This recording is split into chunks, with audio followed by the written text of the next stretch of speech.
अस्सलामुअलैकुम and welcome back to the idea lab. मैं हूं आपकी होस्ट आयमा सैयद, एक पीएचडी स्कॉलर, एक मार्केटिंग स्ट्रेटेजिस्ट और एक बिजनेस फाउंडर। अब तक इस चैनल पर आपके लिए ऐसी बिजनेस वीडियोस बनाई हैं जिनमें आप 3,000 से 10,000 रुपये में कारोबार कैसे शुरू करते हैं, इसके ऊपर मल्टीपल आइडियाज़ आपके साथ डिस्कस किए गए।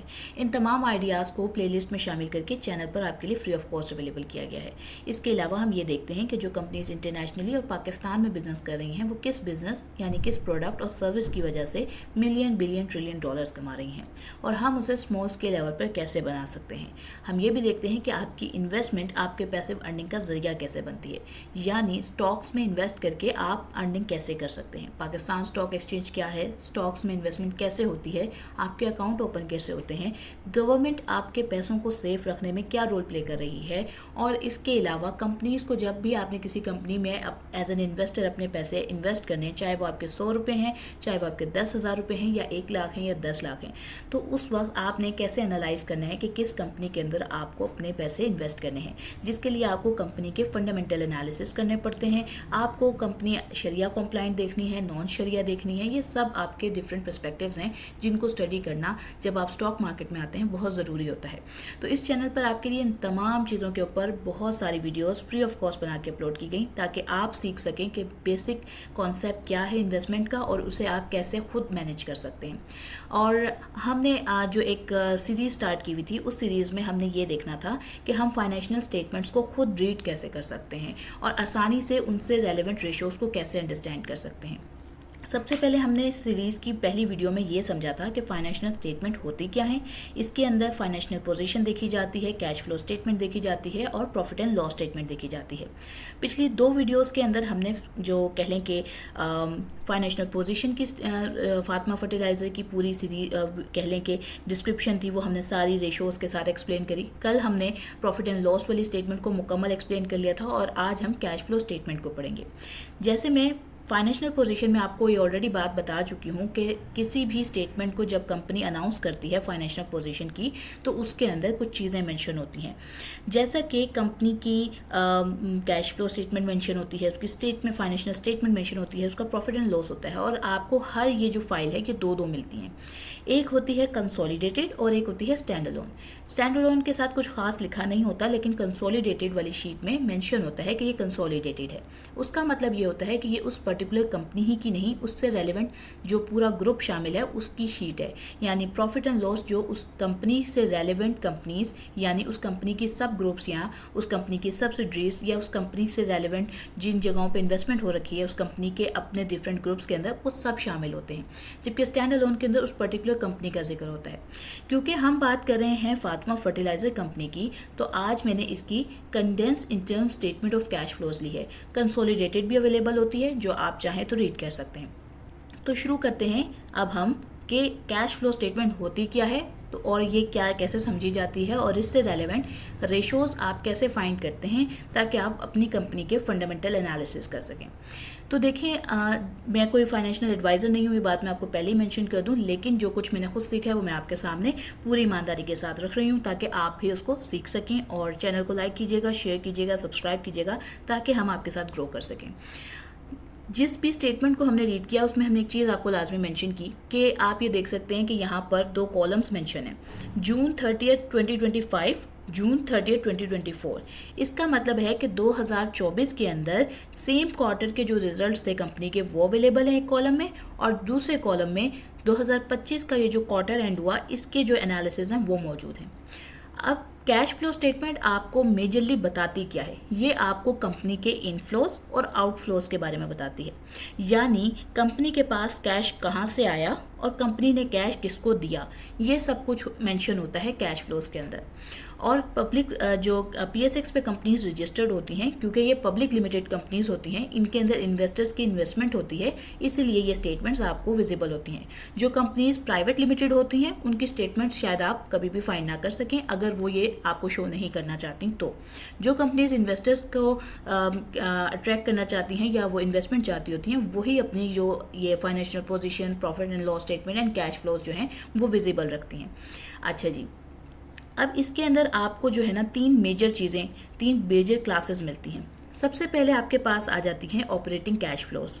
ऑपरेटिंग कैश फ्लोज के बाद आप यहाँ जो आपको हेडिंग मिल रही है ऑपरेटिंग कैश फ्लोज की, वो है cash flows from operating activities.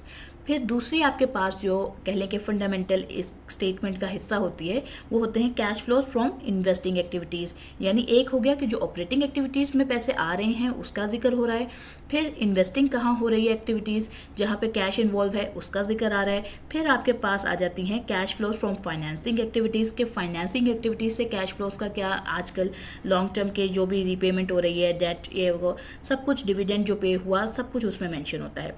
इसी तरह एंड पर आपके लिए नेट कैश और उसके अंदर क्या जो भी फाइनल रिपोर्ट है उसको समराइज किया जाता है। अब ये सारी चीज़ें क्या हैं, पहले इसको देखते हैं, फिर इससे रेलेवेंट रेशोज़ को देखेंगे। तो सबसे पहले हमने ये देखा कि ऑपरेटिंग कैश फ्लो।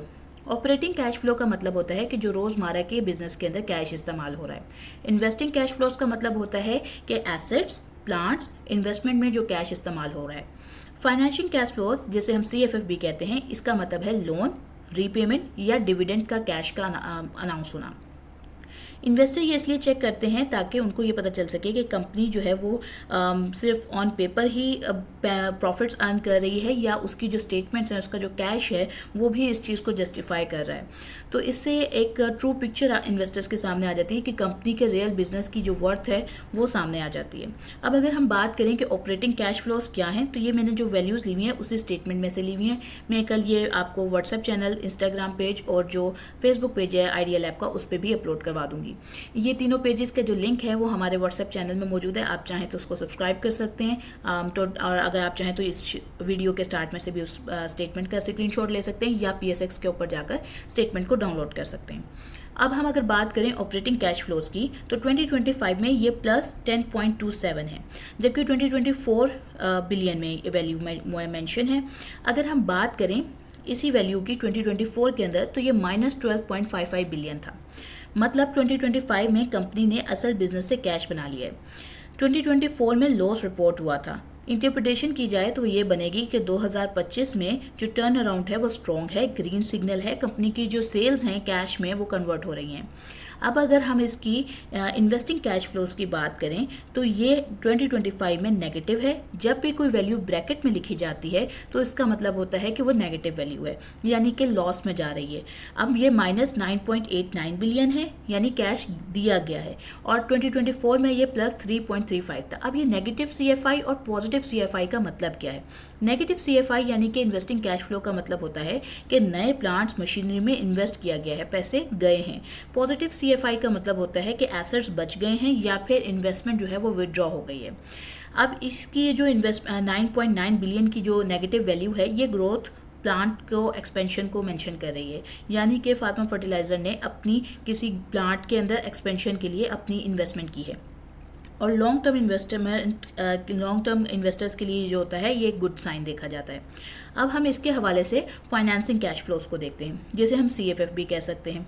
इसमें जो 2025 की वैल्यू है वो है -2.79 बिलियन, यानी कि आउटफ्लो जो है, और 2024 में ये +4.90 बिलियन था। नेगेटिव CFF का मतलब होता है कि डेट रीपे किया गया है, डिविडेंड दिया गया है, जबकि पॉजिटिव CFF का मतलब होता है कि नए लोन्स लिए गए हैं। फातिमा की जो वैल्यू है 2.7 बिलियन डेट की रीपे किया गया है। इसके अलावा जो डिविडेंड है 8.9 बिलियन का, वो भी जो इन्वेस्टर्स होते हैं डिविडेंड उन्हीं को दिया जाता है, तो इन्वेस्टर्स को 8.9 बिलियन का टोटल डिविडेंड दिया गया है। और माइट भी ये शेयर वाइज जो आप जब देखते हैं तो वो बेशक 2 रुपये 3 रुपये हो, लेकिन ये नंबर ऑफ शेयर्स के साथ मल्टीप्लाई होकर जो ओवरऑल डिविडेंड है वो मेंशन किया जाता है। कैश बैलेंस कम है, लेकिन इन्वेस्टर्स के लिए एक अट्रैक्टिव स्टॉक हो सकता है, क्योंकि डिविडेंड भी आ रहा है और कंपनी लॉन्ग टर्म में जो कैपिटल गेन है वो अच्छा दिखा रही है। इस कंपनी की मैंने पहले भी ये बात कही थी कि अभी जब आप अगर इसके जनवरी से लेकर अब तक के अगर इसका स्टॉक की प्राइस देखेंगे तो इसने काफ़ी ज़्यादा इंक्रीज दिखाया है। उस वक्त तकरीबन 70, 74, 75, 80 के अराउंड ट्रेड हो रही थी और कोई इतना ज़्यादा वॉलेटाइल किस्म का स्टॉक नहीं था, और आज ये तकरीबन 124, 125 के अराउंड पे ट्रेड हो रही है।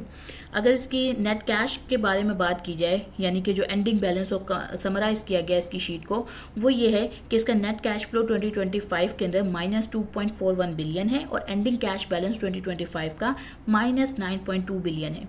CFO पॉजिटिव था, लेकिन क्योंकि हैवी डिविडेंड दिए गए हैं, डेट रिपेमेंट हुई है, तो जिसकी वजह से लिक्विडिटी जो है वो कॉम्प्रोमाइज़ हुई है। कंपनी शॉर्ट टर्म बोरिंग में अपने रनिंग फाइनेंस यानी कि 11.6 बिलियन जो मेंशन है उसको यूज़ कर रही है। अब हम इससे रेलेवेंट रेशोज़ को देख लेते हैं। ये जो रेशोज़ हैं ये इन्हीं स्टेटमेंट्स में से वैल्यूज़ को लेकर बनाई गई हैं, तो आप वीडियो के स्टार्ट में जाके अगेन उन वैल्यूज़ को वहाँ से भी ले सकते हैं अगेन, या फिर आप इसको PSX की वेबसाइट से फातमा फर्टिलाइज़र की ये वाली जो लास्ट कह लें कि फाइनेंशियल स्टेटमेंट अनाउंस हुई वहाँ से भी देख सकते हैं। Operating cash flow to net income, अगर इसके लिए जो फॉर्मूला इस्तेमाल होता है वो है CFO divided by net profit, और आपके पास वैल्यू आ जाती है 0.65%। अब इसको अगर परसेंटेज में देखा जाए तो ये 65% है, मतलब 65% जो प्रॉफिट है असल कैश से बैक आया है, जो 50 से ऊपर अच्छा कंसिडर किया जाता है। अब अगर हम फ्री कैश फ्लो की बात करें तो उसके लिए CFO माइनस CAPEX को किया जाता है, मतलब वैल्यूज़ को माइनस किया जाता है। अब इसका मतलब क्या होता है? इसका मतलब यह है कि जो 7.46 बिलियन का कैश बचा है वो एसेट्स में इन्वेस्ट करने के बाद भी डिविडेंड और डेट कंफर्टेबली रिकवर किया जा सकता है उसके बावजूद। अब हम कैश फ्लो पर शेयर देख लेते हैं। कैश फ्लो पर शेयर क्या है? उसके लिए आपको नंबर ऑफ शेयर्स के साथ CFO को डिवाइडर लगाना होता है। इससे आपके पास 4.89 पर शेयर की वैल्यू आती है। मतलब ये है कि हर शेयर ने तकरीबन ₹5 का कैश जनरेट किया है, यानी कि अर्निंग पर शेयर जो था 7.46 के साथ मैच करता है ये। अब अगर हम बात करें डिविडेंड कवरेज की, यानी CFO ओवर डिविडेंड की बात करें, तो उसकी वैल्यू हमारे पास तकरीबन 1.15 आती है। मतलब डिविडेंड कवर हो गया है, लेकिन मार्जिन अभी भी बहुत ज़्यादा कॉम्प्रोमाइज्ड है। अगर CFO कम हुआ तो प्रॉब्लम हो सकता है।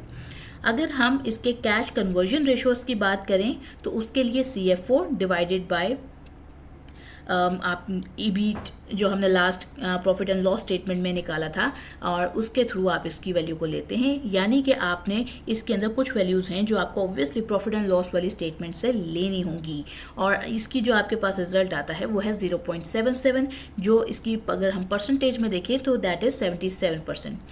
अगर जो आपका एबिट है वो 77% असल कैश में कन्वर्ट हुआ, ये एक स्ट्रॉन्ग और क्लीन अकाउंटिंग सिग्नल हो सकता है। लेकिन अगर ये ऐसा ना हो तो ये फिर लो अर्निंग की मैनिपुलेशन भी हो सकती है। अच्छा, अब अगर हम बात करें डेट रीपेमेंट एबिलिटी की, तो CFO ओवर जो डेट है वो रीपेमेंट के लिए फार्मूला यूज़ किया जाता है।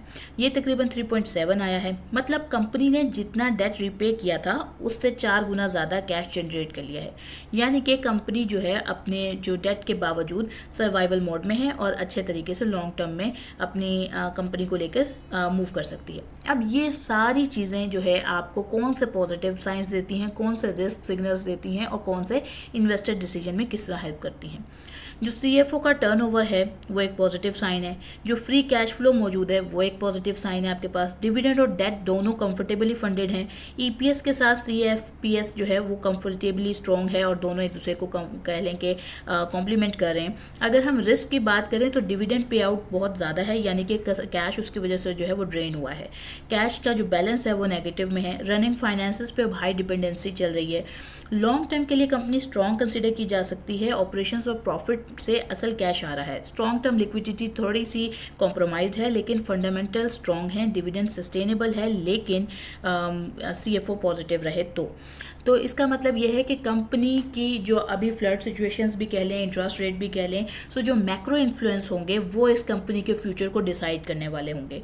और कंपनी आपके पास आप इस कंपनी के फंडामेंटल एनालिसिस आप ये कर चुके हैं, तो अब आप क्या करेंगे, जो आपके पास एग्रो फर्टिलाइज़र है या आपके पास और इस सेक्टर में मौजूद फर्टिलाइजर्स हैं, उनके कैश फ्लो स्टेटमेंट्स के साथ और उनकी P&L स्टेटमेंट्स के साथ और उनकी फाइनेंशियल स्टेटमेंट्स के साथ इसके कंपैरिजन करेंगे।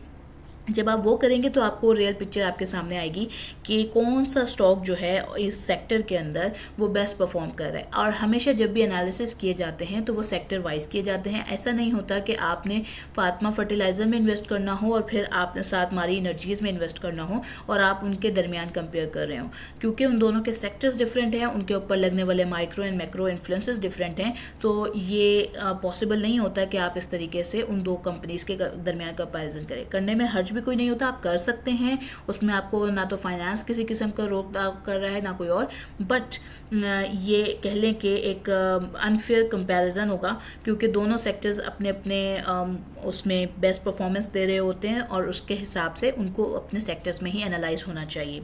और उम्मीद करती हूँ आपको आज की वीडियो अच्छी लगी होगी। आपने वीडियो को लाइक किया होगा, शेयर किया होगा, सब्सक्राइब किया होगा और मुझे दुआओं में याद रखिएगा। इंशाअल्लाह फिर एक नई वीडियो के साथ मिलेंगे। आज के लिए लेती हूँ मैं अलविदा। अस्सलाम वालेकुम।